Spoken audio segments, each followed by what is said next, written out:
I'm Jennifer McCulloch. I'm the first vice president for 2025. I currently serve Southeast Idaho, and I've been selling for the last 22 years. We're talking about land fraud, or fraud in general, and the fact that it is on the rise, unfortunately, here in Idaho.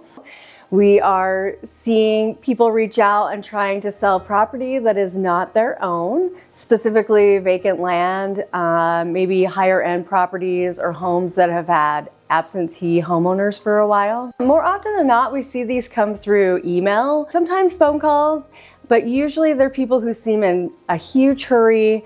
There's a definite sense of urgency. They want a property sold for less than market value, and they're hoping for a quick cash sale. Scary thing is for homeowners, if they're not being well protected, they could lose their property. We want to make sure that we're being really diligent when people reach out to you and say, hey, I've got a property to sell. Here's the information. I'm willing to take cash quickly.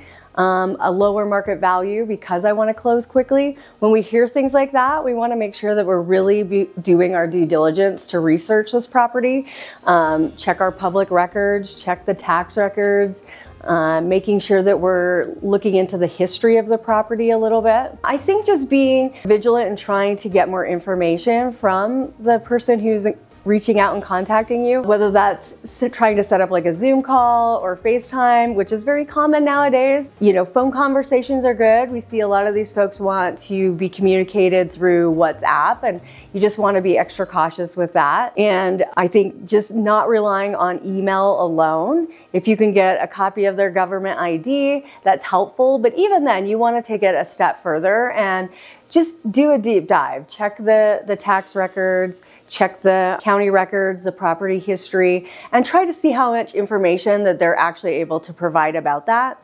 I also feel like if people respond in a negative way and they're sort of irritated that you're asking these questions, first, I think that's always a bit of a red flag in itself when somebody's getting upset. I think it's a great opportunity to just showcase, our true professionalism and that we care enough about our clients that we're going to take all the steps necessary to ensure that we're protecting them and that we have all the information about who they are and all the information about the property so that we can do the best job that we can do for them. I think we just want to make sure our clients know this is happening, and when they receive emails for wire transfers, to just make sure that they're verifying that information. Reach out to the title company, double check, call their agent. I think a lot of it is just creating the awareness and then increasing our communication. Unfortunately, fraud is just on the rise. We've been lucky enough to live in a state that we haven't experienced as much of it, but unfortunately it is here, and we need to just educate ourselves. We need to be aware of it.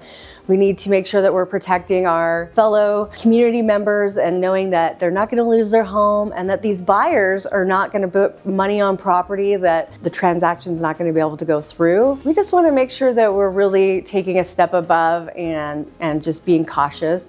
And again, following our gut instincts on these things, because usually they're not going to lead us astray.